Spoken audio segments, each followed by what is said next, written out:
धनु राशि वालों, महाविस्फोटक स्थिति होने जा रही है। महाविस्फोटक। आप कहेंगे ऐसा क्या हो गया गुरुदेव, कहां बम फुट गया? देवी और सज्जनों, चार चार ग्रहों की युति एक साथ कई वर्षों के बाद आपके कुंडली के चौथे भाव में होने जा रहा है, जिसका कुछ अच्छा तो कुछ बुरा परिणाम भी होगा, क्योंकि ये विस्फोटक नहीं, महाविस्फोटक स्थिति है। आप देखें कि सूर्य 14 मार्च के बाद मीन राशि में प्रवेश कर रहे हैं। उससे पहले बुध देवता मीन राशि में है, उससे पहले शुक्र देवता मीन राशि में, उससे पहले राहु देवता मीन राशि में है। यानी कि चार चार ग्रह एक साथ एक भाव में बैठना कोई खेल नहीं है।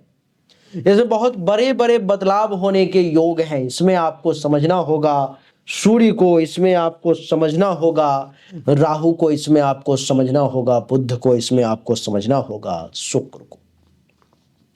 सूर्य जो है सो आपके कुंडली के भाग्य के मालिक हैं, धनु राशि वाले, और वो कुंडली के चौथे भाव में बैठे हुए हैं। बुध जो है सो आपके कुंडली के जीवन साथी, पिता, पैतृक संपत्ति के मालिक हैं, वो कुंडली के चौथे भाव में बैठे हुए।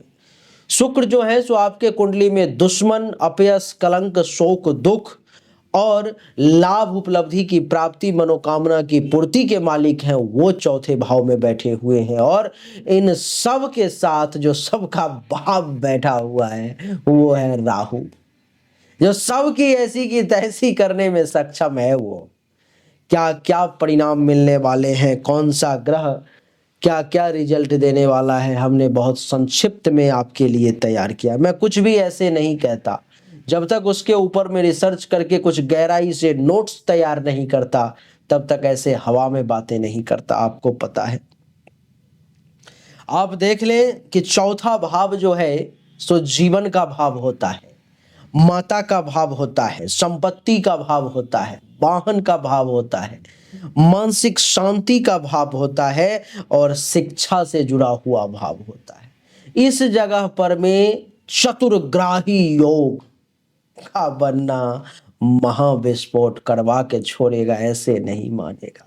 और विस्फोट जब होगा तो कुछ अच्छा भी निकलेगा, कुछ बुरा भी निकलेगा। देखिए जैसे कि सूर्य देवी और सज्जनों, सूर्य जो है आत्मबल, पिता और प्रतिष्ठा का कारक ग्रह माना जाता है, और चौथे भाव में होने से पारिवारिक मामलों में आपका दबदबा इस समय में रहेगा।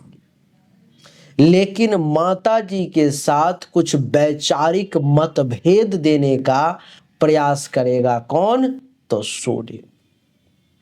बुध की बात करें तो बुध बुद्धि, संवाद और तर्क शक्ति का ग्रह है। नहीं, बुध बुद्धि, संवाद और तर्क शक्ति का ग्रह है। यह अच्छा शिक्षा, बौद्धिक विकास ये सब देगा। लेकिन राहु के साथ है, नीच का है, तो भ्रम उत्पन्न करेगा। क्या सही है क्या गलत है समझ में ही नहीं आएगा। जो गलत रहेगा वो सही लगेगा, जो सही है वो गलत लगेगा। उतार चढ़ाव की स्थिति बार बार इस समय में चतुर्ग्राही योग होने के कारण आपको देखने को मिलेगा 15 मार्च के बाद। और देखें आप, वैसे ये प्रभाव आपको 15 मार्च से पहले ही, मार्च में ही दिखने लगेगा। एक सूर्य ही है जो 15 मार्च के बाद आ रहा है, बाकी तो सब पहले से ही शुरुआती दौर से ही है, तीसरे भाव, चौथे भाव। शुक्र को देखिए, शुक्र क्या है? शुक्र भोग है, विलास है, प्रेम है, कला है, ऐश्वर्य है, इन सब का कारक है शुक्र। चौथे भाव में यह आपको सुख सुविधा की प्राप्ति करवाएगा। आपके पास में सुख सुविधा की कमी नहीं रहेगी धनु राशि वाले।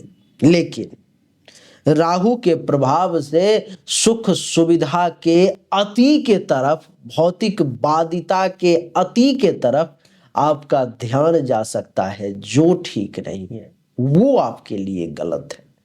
इससे आपका नुकसान हो सकता है, क्योंकि अति सर्वत्र वर्जते, अति कहीं भी अच्छा नहीं।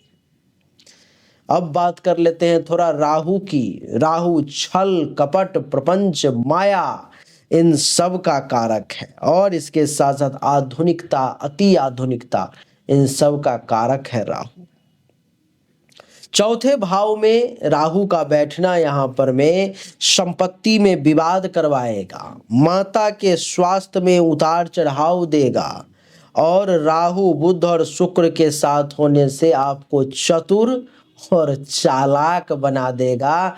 अपना काम बनता, बाहर में जाए जनता, ऐसा सोच आपके अंदर ये डेवलप कर देगा इस समय में, इस महीने में। देवी और सज्जनों, कुछ और प्रभाव हैं जो मैं आपको बताना चाहता हूं, जैसे कि चौथा भाव है तो मां पर में तो चर्चा करनी होगी, तो माता से संवाद का, माता से भावनात्मक दूरी बन सकती है। मां के दिल में आपके लिए स्थान कम हो सकता है, आपके दिल में माता के लिए स्थान कम हो सकता है। थोड़ा सा आप लोगों के बीच में रिश्तों में खटास उत्पन्न हो सकता है, आप लोग एक दूसरे से दूरी बना सकते हो। दूसरा भाव चौथा है तो संपत्ति और वाहन का भी भाव है, तो दूसरे भाव में बैठने के कारण संपत्ति और वाहन खरीदने के योग बनेंगे। मन में विचार होगा कि ये जमीन ले लूं, ये मकान ले लूं, वो फ्लैट ले लूं, वो गाड़ी ले लूं, ऐसे विचार बनेंगे। लेकिन किसी धोखाधड़ी या कानूनी विवाद में भी फंसने के योग है।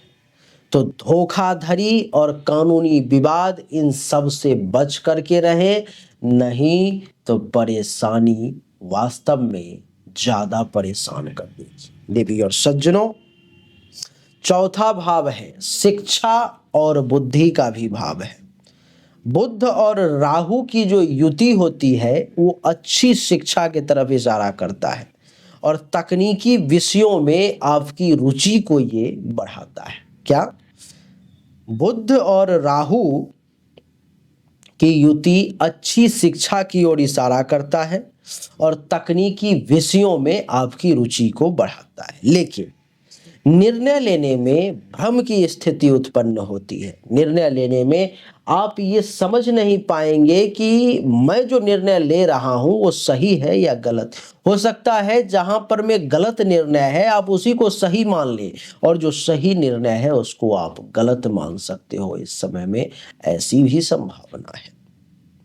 बात करेंगे चौथा भाव है तो गृहस्थ जीवन को कैसे भूला जाए। चौथा भाव घरेलू जीवन में कुछ तनाव की ओर इशारा कर रहा है। ये चतुर्ग्राही योग घरेलू जीवन में कुछ टेंशन, तनाव के योग भी दिखाई दे रहे हैं। खास करके यदि आप विवाहित हैं तो विवाहित लोगों के लिए यह जो युति है सो अच्छा नहीं है, आपके लिए निगेटिव परिणाम को दिखा रहा है। पांचवा, कैरियर और सामाजिक जीवन। क्या आप अपने बुद्धि और कूटनीति से, क्या आप अपने बुद्धि और कूटनीति से कैरियर में उन्नति करते हुए प्रतीत हो रहे हैं। कैरियर का ग्राफ आपका बढ़ता हुआ प्रतीत हो रहा है, लेकिन राहु की वजह से चालाकी से आपको बचना चाहिए। बहुत ज़्यादा चालाकी नहीं करना चाहिए।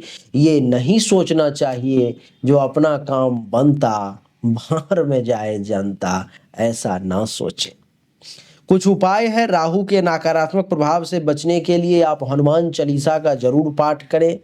संकट कटे मिटे सब पीरा, जो सुमिरै हनुमत बलबीरा, आपके लिए बहुत अच्छा रहेगा।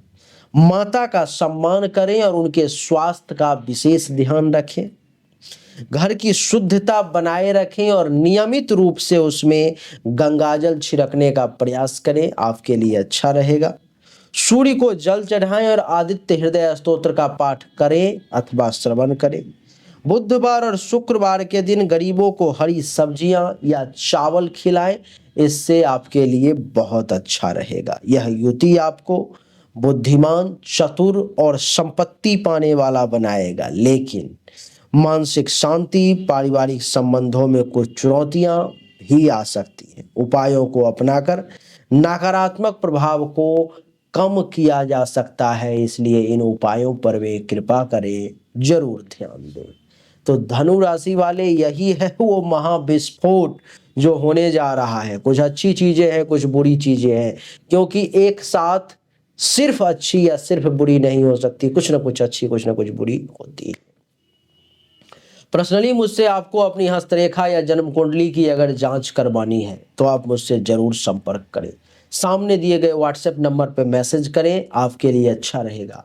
अगर आप अपना जीवन रत्न धारण करना चाहते हैं तो पुखराज उपरत्न जरूर धारण करें। इससे आपकी जीवन की ज़्यादातर समस्याएं समाप्त हो जाएंगी, भाग्य का साथ मिलने लगेगा, पैसों की समस्या समाप्त हो जाएगी। धारण करना है तो मात्र 5,000 रुपये लगेंगे और ये 5,000 साल भर में आपको 3 से 5 लाख रुपए का कवर दे देगा, एक्स्ट्रा दे देगा। आपको चाहिए तो सामने दिए गए व्हाट्सएप नंबर पर मैसेज कर लें। अच्छा लगा तो वीडियो को लाइक करें, शेयर करें, चैनल को सब्सक्राइब करके इसके बेल आइकन के बटन को दबाएं। आप सभी का एक बार फिर से बहुत बहुत धन्यवाद। Thank you so much. जय हिंद, वंदे मातरम। बोलिए राधे राधे, राम राम।